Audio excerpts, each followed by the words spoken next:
एक होता है आपका L, lactic acid, lactic acidosis. हाँ, अगर पेशेंट में लैक्टिक एसिड का फॉर्मेशन ज्यादा हो, लैक्टिक एसिड का फॉर्मेशन ज्यादा हो, तो उस पेशेंट को देखने को मिल सकता है कुसमाल रेस्पिरेशन। लैक्टिक एसिड का नाम आपने भी सुन रखा होगा।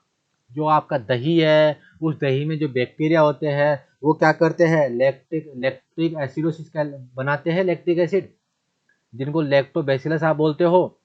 और आपकी जब बॉडी में एन एरोबिक रेस्पिरेशन होता है तब भी तो बनता है क्या, लैक्टिक एसिड।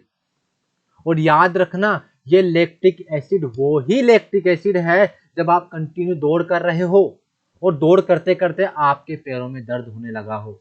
हाँ, आपको पता है आपके पैरों में दर्द क्यों होता है? आपके पैरों में दर्द होने का कारण भी यही लैक्टिक एसिड है, क्योंकि आप कंटिन्यू दौड़ कर रहे थे और दौड़ करते करते आपकी जो पैरों की मसल्स है उनको तो एनर्जी चाहिए। फिर एनर्जी चाहिए तो इन्होंने क्या किया, इन्होंने कहीं ना कहीं ऑक्सीजन का अभाव हुआ, और ऑक्सीजन के अभाव में ही इन्होंने क्या किया, ग्लूकोज का मेटाबॉलिज्म स्टार्ट कर दिया। और अगर ग्लूकोज का मेटाबॉलिज्म ऑक्सीजन की अनुपस्थिति में होता है तो लैक्टिक एसिड का फॉर्मेशन होता है। सुना होगा आपने, आपका ग्लूकोज से पायरुविक एसिड बनता है, ये पायरुविक एसिड आपका क्रेब साइकिल में जाता है और कहीं ना कहीं बनाता है एटीपी फॉर्मेशन। लेकिन अगर वो आपका क्रेब साइकिल में नहीं जाता और वो एनएरोबिक रेस्पिरेशन वाले प्रोसेस में चला जाता है तो लैक्टिक एसिड बनाने वाला है, और ये लैक्टिक एसिड ही तो पेन कोज करेगा, पैरों में दर्द होगा पैरों में, तो ये क्या हुआ, आपका कुसमाल रेस्पिरेशन हुआ। ठीक है, तो आपको कुसमाल रेस्पिरेशन समझ में आया होगा। नेक्स्ट चलते हैं हम, आज हमारा नेक्स्ट पॉइंट है आपका चेन स्टोक रेस्पिरेशन। आपका नेक्स्ट है Cheyne Stokes, Cheyne Stokes, Cheyne Stokes respiration, Cheyne Stokes respiration आपका क्या है, यह आपका होने वाला है नेक्स्ट अबनॉर्मलिटी। ध्यान से सुनना इस टॉपिक को समझने से पहले, मैं पेन नीचे रख रहा हूं। देखो मेरी बात आप सभी लोग, क्या होता है इस पेशेंट में, जो सबसे पहले आप बोलेंगे टाइडल वॉल्यूम, अभी टाइडल वॉल्यूम जीरो है। टाइडल वॉल्यूम क्या है, जीरो है। जब टाइडल वॉल्यूम बढ़ा, कितना बढ़ा, पहले 300 हो गया, फिर 300 के बाद में ये टाइडल वॉल्यूम आपका 500 हो गया, फिर ये आपका कितना हो गया, 700 हो गया, फिर ये आपका 700 होने के बाद में कम हुआ, कितना हो गया, फिर 500 हो गया, फिर ये आपका कितना हुआ, 300 हो गया, फिर जीरो हो गया। मतलब देखो आप क्या देख रहे हो, जीरो पर था और चलते चलते जीरो पर ही क्या हो गया, समाप्त हो गया।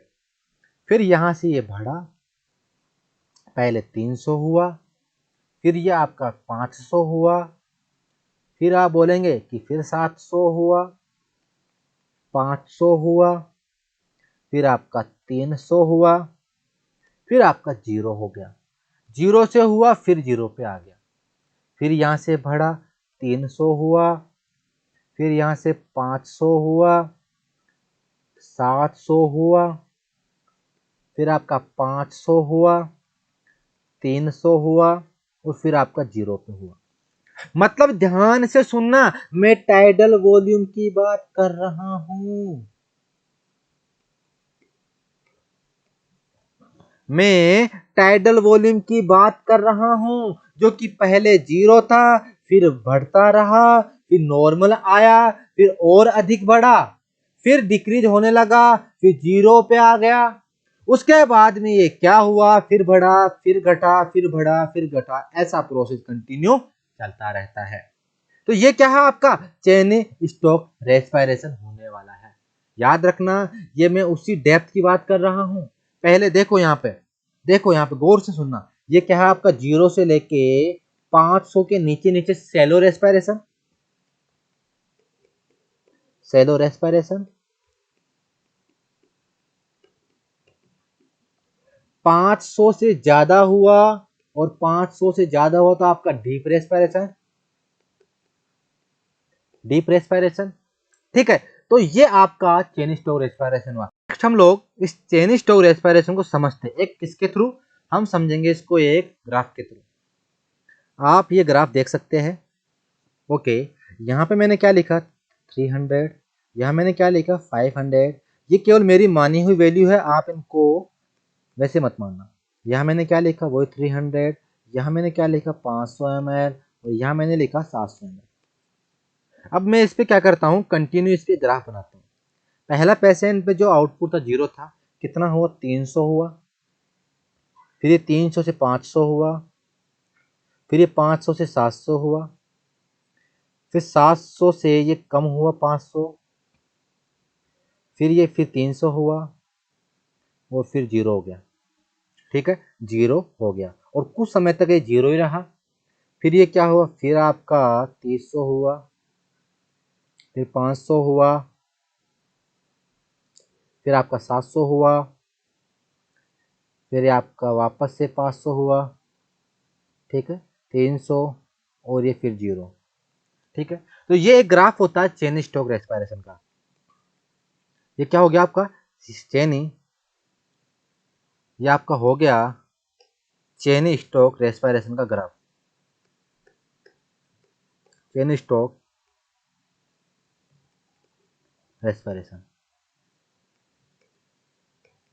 चेन स्टोक रेस्पिरेशन का क्या हो गया, ये ग्राफ हो गया। मतलब अगर मैं इसमें लिखना चाहूं कुछ, बिल्कुल मैं इसमें कुछ लिख सकता हूं। आप बोलेंगे कि ग्रेजुअली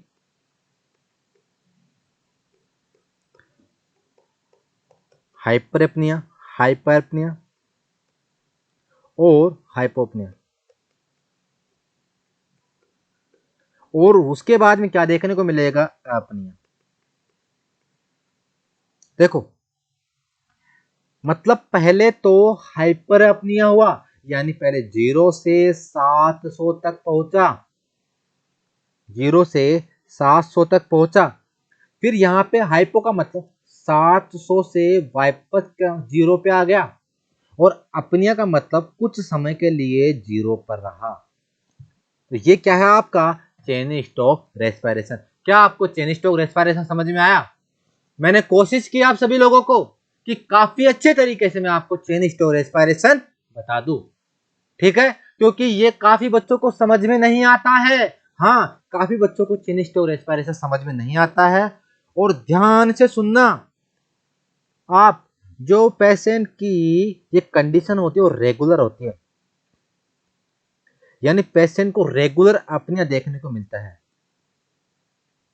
रेगुलर का मतलब पहले बढ़ता है, फिर घटता है, फिर कंटिन्यू टू अपनिया देखने को मिलेगा, फिर बढ़ेगा, फिर घटेगा, फिर अपनिया, फिर बढ़ेगा, फिर घटेगा, फिर अपनिया।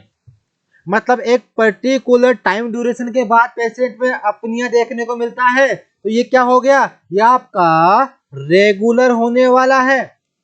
ये आपके पूछा गया था 2019 रायपुर एम्स, रायपुर एम्स, यह आपका रायपुर एम्स में पूछा गया था।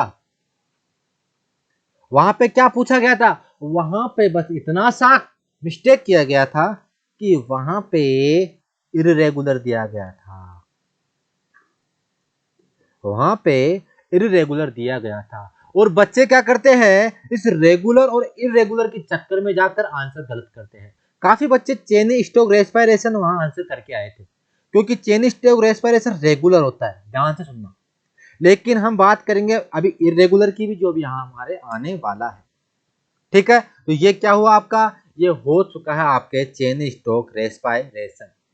और हम देखते हैं चेन स्टोक रेस्पिरेशन में थोड़ा और लिख लेते हैं, इसमें थोड़ा लिख लेते हैं कि क्या है, इसमें कब देखने को मिलता है। ये देखने को मिलता है जब पेशेंट का आईसीपी बढ़ जाए, जब इंट्राक्रेनियल प्रेशर ज्यादा हो, तो उस कंडीशन में आपका चेन स्टोक रेस्पिरेशन देखने को मिल सकता है। हो सकता है किसी भी ड्रग्स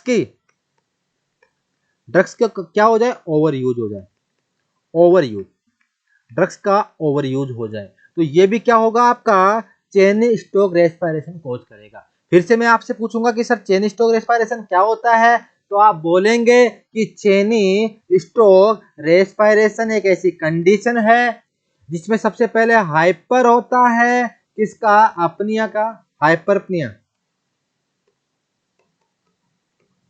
फिर हाइपो होता है, फिर क्या होता है, फिर अपनिया होता है।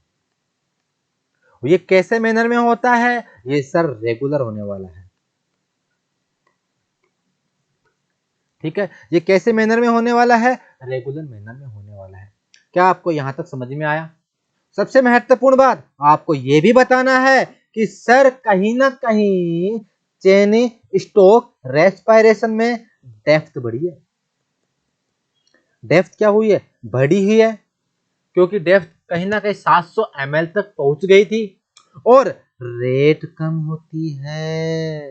हाँ, रेट कम होती है क्योंकि पेशेंट डेप्थ को बढ़ा रहा है, एक्स्ट्रा वॉल्यूम इनहेल कर रहा है, और एक्स्ट्रा वॉल्यूम अगर पेशेंट इनहेल कर रहा है तो उसमें टाइम तो कंज्यूम होगा। हाँ, अगर टाइम कंज्यूम होगा तो 1 मिनट में जो ब्रीथ पहले 12 से लेकर 20 होने वाले थे, 12 से 20 होने वाली थी, अब वो कहीं ना कहीं क्या होगी, कम होगी। तो रेट क्या हो गई है, रेट कम हो सकती है। चेनी स्टोक रेस्पिरेशन को एक नाम और दिया जाता है, इंटरमिटेंट रेस्पिरेशन।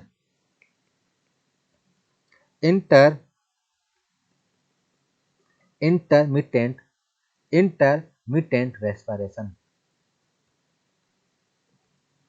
Intermittent respiration. तो ये आपका चेनी स्टोक रेस्पिरेशन कंप्लीट हुआ। आज हमने क्या क्या पढ़ा, आज हमने कुछ टर्मिनोलॉजी की बात की, आज हमने नॉर्मल पैटर्न की बात की कि नॉर्मल कितना होता है आपका ब्रीदिंग पर मिनट, आपने टेकिपनिया के बारे में बताया, आपने ब्रेडिपनिया के बारे में बताया, आपने ये भी बताया कि यूपनिया क्या होता है, अपनिया क्या होता है, कुसुमाल रेस्पिरेशन क्या होता है, बताया नहीं बताया। आज आपने कुछ प्रश्न बोले, आज आपने नॉर्मल आपका जो टाइडल वॉल्यूम होता है वो कितने प्रकार का होता है, कौन कौन से टाइडल वॉल्यूम होते हैं। अगर मैं न्यूबॉर्न की बात करूं, हाँ, अगर मैं न्यूबॉर्न की बात करूं तो उससे repeat RPT, respiration pulse temperature, ये आपका एक सीक्वेंस होने वाला है। तो ये सारा हमने कुछ नॉर्मल पढ़ा। ये आज हमने आपका चेनी स्टोक रेस्पिरेशन के बारे में पूरा पढ़ लिया है। इसका कि हम देखते हैं एक आपका एक और प्रोसेस होता है, एक प्रकार का रेगुलेशन और होता है जिसमें हम आगे पढ़ते हैं। नेक्स्ट, चेनी स्टोक रेस्पिरेशन के आगे हम आज क्या पढ़ेंगे, तो हम देखते हैं एक होता है आपका बायोट, बायोट्स रेस्पिरेशन। बायोट्स रेस्पिरेशन मतलब एक ऐसी कंडीशन आने वाली है जो कि मैंने आपको पिछले लेक्चर में बता के तो मैं आया हूं, जो कि कैसी है, इरेगुलर है। इरेगुलर क्या देखने को मिलता है इसमें, अपनिया। मतलब पेशेंट जब आपका चेनी स्टोक रेस्पिरेशन चल रहा था तो वहां पे फिक्स था कि इतने ड्यूरेशन के बाद में अपनी आने वाला है, तो मतलब रेगुलर था वहां पे। लेकिन अगर यहाँ पे मैं देखता हूं तो कुछ भी नहीं पता, पेशेंट को कब अपनिया आएगा कुछ भी नहीं पता। यही आपका क्या है, बायोट रेस्पिरेशन होने वाला है। तो आइए मैं लिख लेता हूं बायोट रेस्पिरेशन के बारे में कुछ शब्द, कुछ बातें, कि ये क्या होता है। डीप रेस्पिरेशन होता है, डीप रेस्पिरेशन विथ इरेगुलर,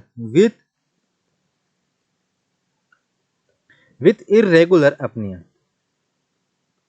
एक डीप रेस्पिरेशन होता है जिसमें आपको इरेगुलर अपनिया देखने को मिलता है। तो आप क्या लिखेंगे, with irregular apnoea are present in patient.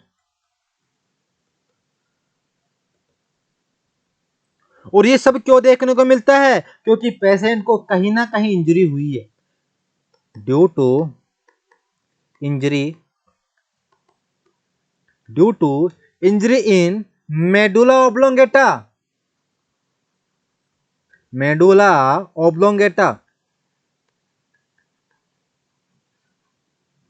Medulla oblongata में कहीं ना कहीं क्या हुई है, मेडुला ऑब्लोंगेटा में कहीं ना कहीं इंजरी हुई है। ये क्या है आपका, बायोट रेस्पिरेशन। तो आइए मैं आपको समझाता हूं। पहला तो आपको ये समझना है कि डीप, डीप शब्द आया है, डीप रेस्पिरेशन आया है। तो डीप रेस्पिरेशन का मतलब क्या हुआ कि जो टाइडल वॉल्यूम है, वो क्या होने वाला है, आप बोलेंगे कि सर मोर देन, या आप यहाँ लिख लो tidal volume more than 500 ml, tidal volume 500 ml से क्या है, ज्यादा है। तो ये क्या हो गया, आपका डेप्थ हो गया। ओके, इर्रेगुलर का मतलब समझना है।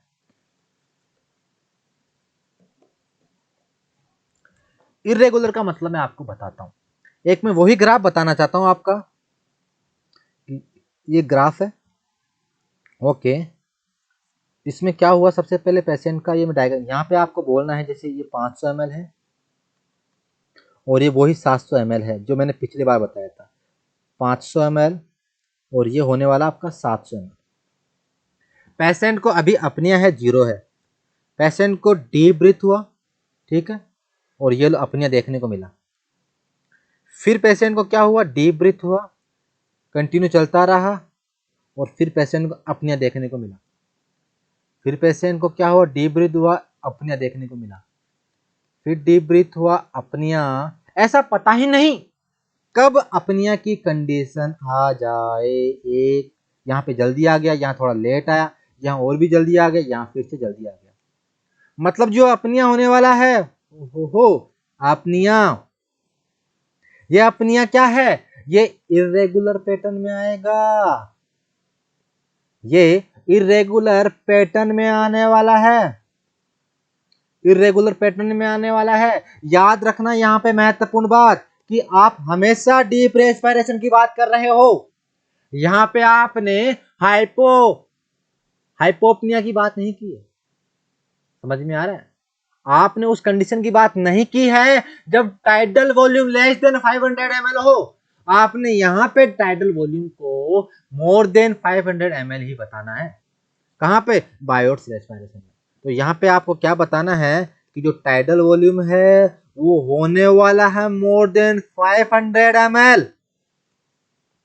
समझ में आया, तो ये ग्राफ आपको सारा कुछ समझा देगा।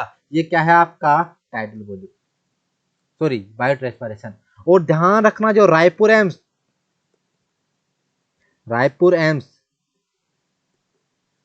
2019 में पूछा गया था, वो ऑप्शन में यही पूछना चाहता था कि इर्रेगुलर डीप रेस्पिरेशन,